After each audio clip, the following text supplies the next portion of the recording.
The observation deck of the Endurance hummed with quiet energy as Captain Darius Webb stood before the viewport, watching stars bend and twist through the FTL bubble that carried his ship toward history. Behind him, the bridge crew worked in focused silence, each aware they were about to become the first humans to meet an alien civilization. Dropping to sublight in 30 seconds, Captain, Lieutenant Jameson Cross announced from Tactical. His voice carried the rough edges of someone who'd served in the resource wars, back when humanity's greatest enemy was itself. Webb straightened his uniform, a simple dark blue affair that bore no military decorations despite his service record. Humanity had agreed to present themselves as peaceful explorers, not warriors. The truth could come later, if needed. All stations, final check. This is what we've prepared for. The Endurance shuddered as reality reasserted itself, and before them hung a structure that defied Earth's engineering comprehension, a space station the size of Luna, its surface gleaming with impossibly smooth metal that seemed to shift colors in the starlight. Dozens of ships orbited it, each unique in design, suggesting multiple species sharing the same space. "They are hailing us," the communications officer reported. "Audio and visual. Accept it. Let's meet our neighbors." The main screen flickered, revealing a being that Webb's training had prepared him for but still found striking. Tall and slender, with silver blue skin and three-fingered hands, the alien wore robes that seemed to flow despite the zero-gravity environment. Its eyes, 4 of them, arranged in a diamond pattern, fixed on Webb with an expression he couldn't read. "Greetings, travelers. I am Ambassador Torek Ven of the Velthian Accord, speaking on behalf of the Galactic Council. We have detected your faster-than-light signature and welcome you to the community of sentient species." Webb smiled, keeping his teeth covered. The cultural briefing suggested many species found human dental structures aggressive.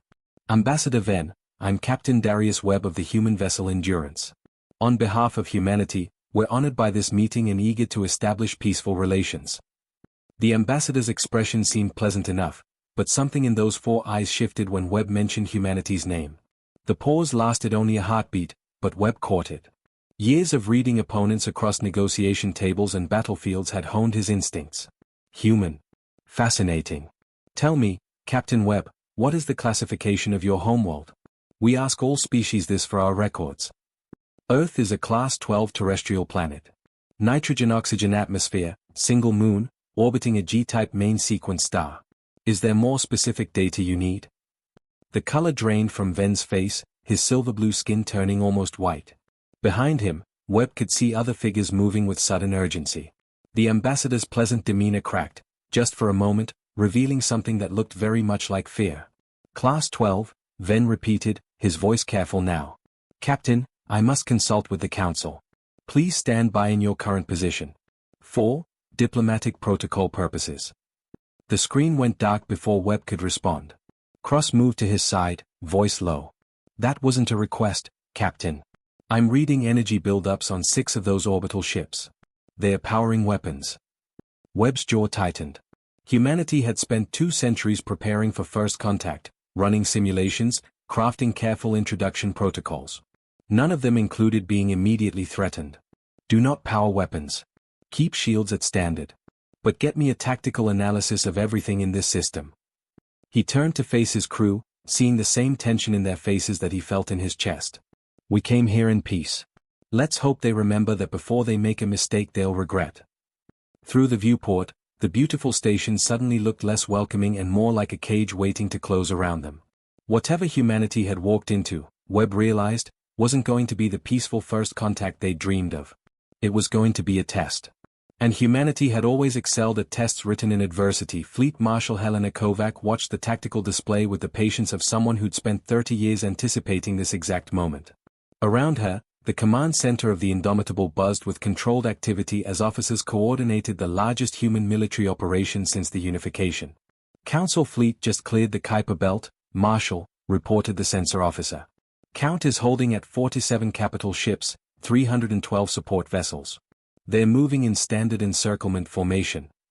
Kovac studied the holographic projection, noting how the alien ships moved with almost ceremonial precision.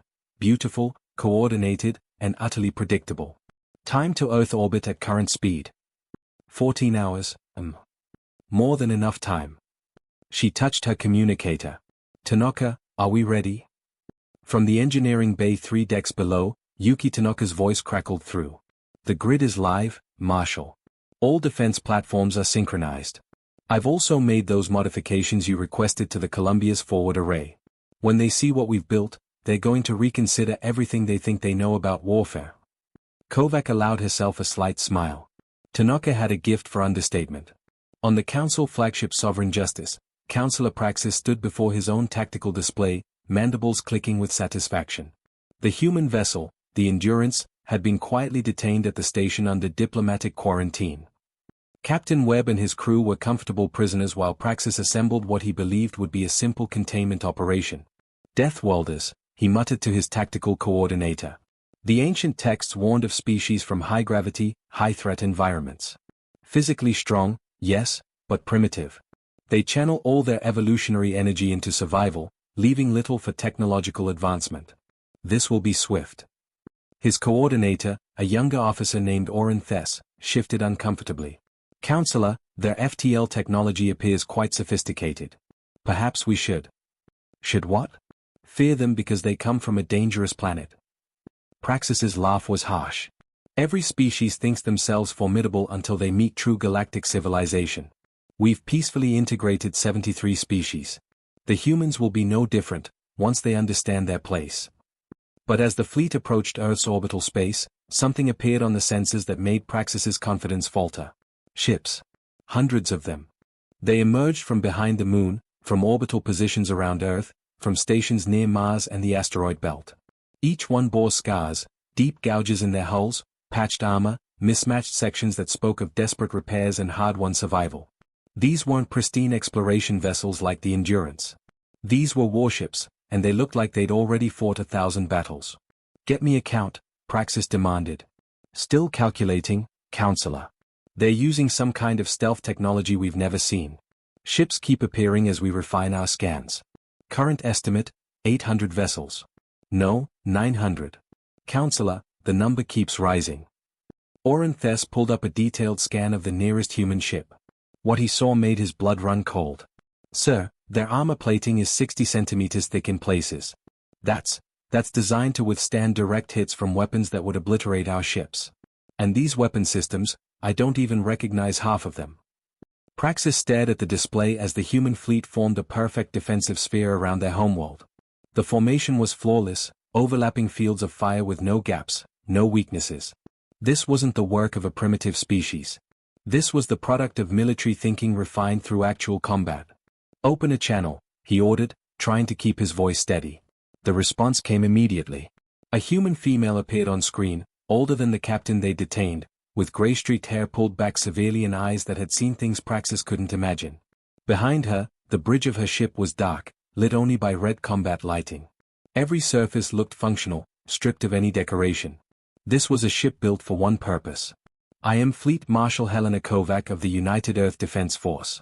You've entered our solar system with an armed fleet and detained our diplomatic vessel. You have one opportunity to explain yourselves. Praxis drew himself up, trying to reclaim authority. I am Counselor Praxis of the Galactic Council Security Force. Your species originates from a Class 12 Deathworld. By Council law established 10,000 years ago, such species must be contained for the safety of galactic civilization. Your ship and crew will be returned unharmed if you submit to. Submit? Kovac's expression didn't change, but something in her voice made Praxis's next words die in his throat. Counselor, I'm going to explain something once. Humanity spent 300 years fighting ourselves.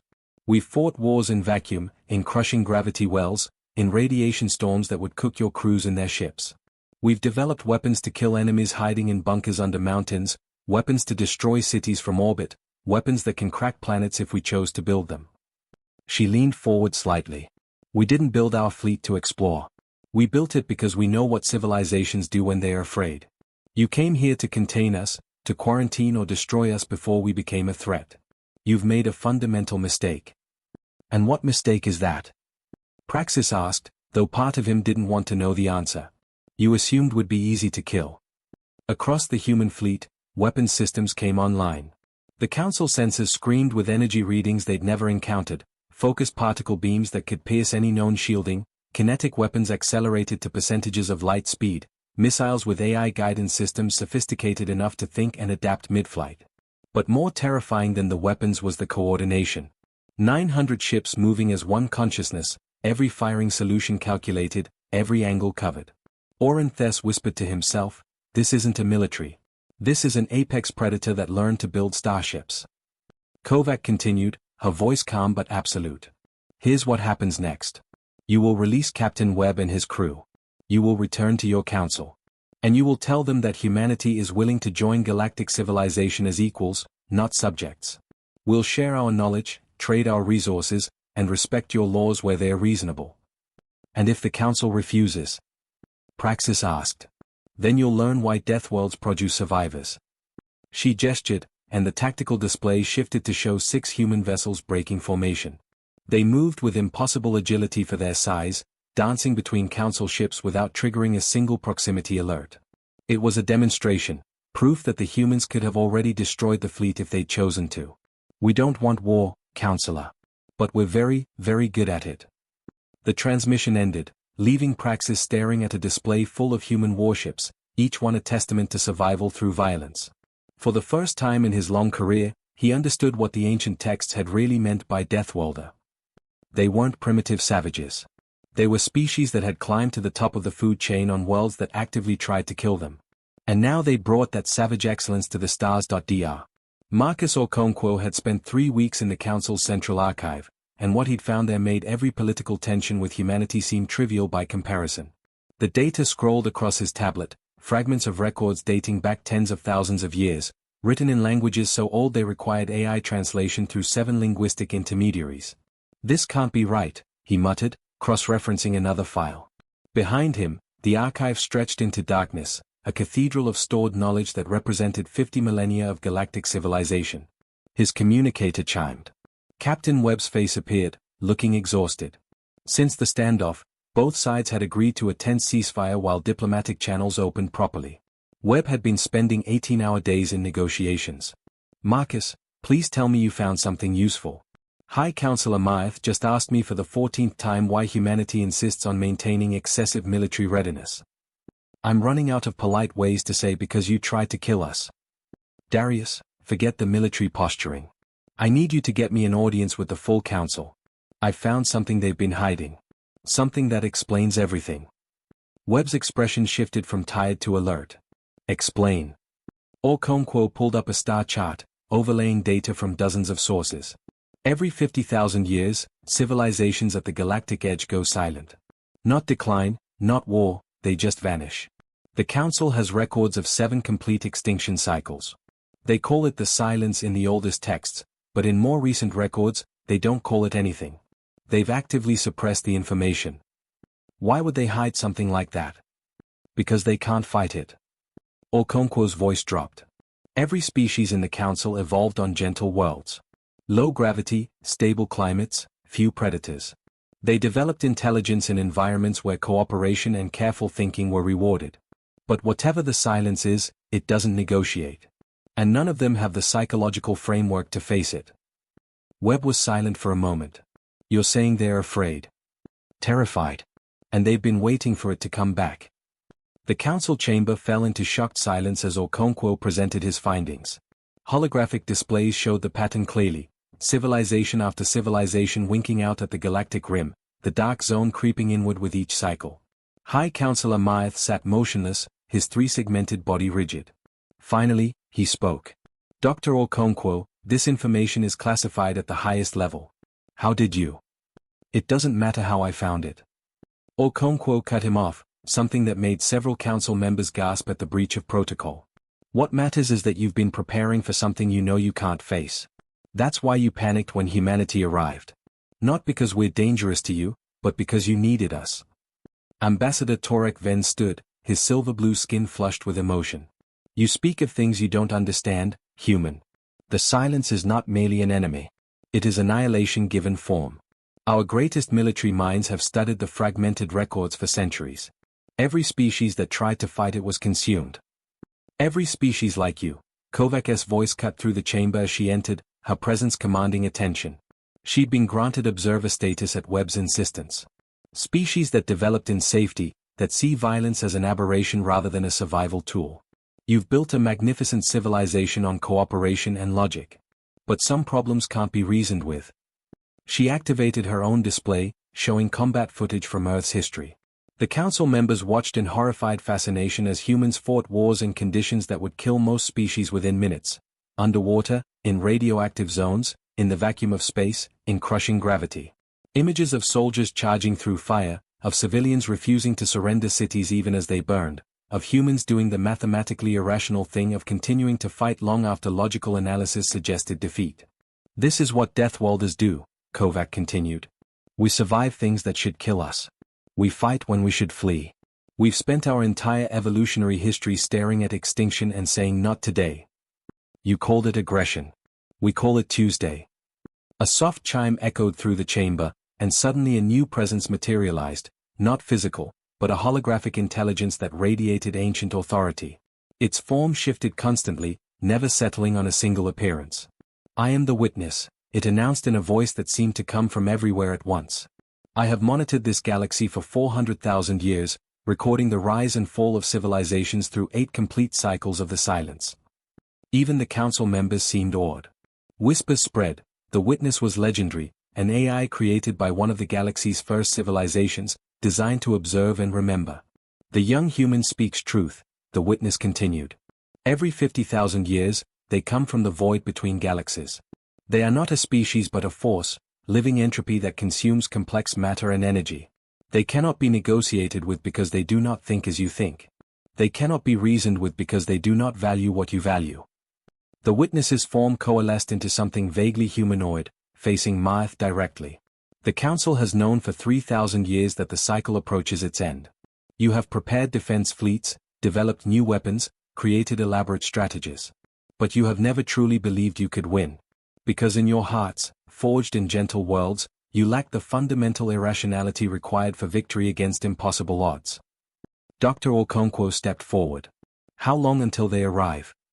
The Vanguard ships will reach the galactic rim in 6 months. The full force will arrive within 2 years. The chamber erupted in panic, but Maath raised his hand for silence. His 4 eyes fixed on Webb and Kovac, and in them was something humans recognized instantly, the desperate hope of someone with no other options. Tell me truthfully, Captain Webb. Can your species fight this? Webb looked at Kovac, then back at the Council. Counselor, humanity has a saying, we didn't survive by being the strongest or the smartest. We survived by being too stubborn to die. If the silence wants to consume this galaxy, it's going to have to get through 8 billion humans who are really, really good at not dying. Kovac added, but we can't do it alone. We need your technology, your resources, your intelligence networks. You've spent millennia building a civilization based on cooperation. We've spent millennia perfecting the art of survival through violence. Separately, we both fail. Together, you represent evolution's answer to an impossible problem, the witness completed. A civilization that thinks and warriors who refuse to lose. This is why I revealed myself. This is why I guided Dr. Okonkwo to the archives. Humanity's arrival is not coincidence, it is necessity. Maath stood slowly, the weight of 50,000 years of fear visible in his posture. But when he spoke, his voice was steady. Ambassador Ven, draft a formal treaty. Humanity will be granted full council membership with emergency military authority. Fleet Marshal Kovac, you will assume command of all council defense forces. Captain Webb, you will serve as liaison between human and council leadership. He paused, looking around at the assembled species. For 3,000 years, we have lived with the knowledge of our impending doom. We built weapons we didn't believe in, trained soldiers we knew would fail, prepared for a war we expected to lose. Today, that ends. Today, we stand with Deathworlders. 6 months later, the edge of the galaxy lit up with sensor alerts. The silence had arrived, massive organic ships that seemed to absorb light itself, moving with purpose toward the populated sectors. But this time, they didn't find helpless civilizations waiting to be consumed. They found humans. Behind the first line of Earth's warships, 400 council species contributed their technology, their innovation, their collective genius to the war effort. But on the front lines, where the Silence's vanguard met its first real resistance in 50,000 years, it was humanity that held the line. Aboard the Indomitable, Kovac watched the tactical display as her ships engaged the enemy. The silence was terrifying, overwhelming, exactly as the records described. Her fleet was taking losses. But humanity had taken losses before. All ships, she broadcast across the entire defense network, her voice reaching human and alien ears alike. The galaxy thought we were dangerous. They thought we were aggressive. They were right. But they didn't understand why. On 1,000 bridges, crews prepared for the fight of their lives. We're dangerous because we come from a world that tried to kill us every single day, and we're still here. We're aggressive because we learned that survival isn't given, it's taken. The silence thinks it can consume us like it consumed civilizations before. She smiled grimly. Let's show them what happens when entropy meets stubborn. The human fleet surged forward, not with the cautious precision of the Council forces, but with the savage determination of species that had clawed their way to the stars. Behind them, the galaxy watched and learned something their gentle evolution had never taught them. Sometimes, to preserve peace, you need to be very, very good at war. And humanity had been practicing for 300,000 years.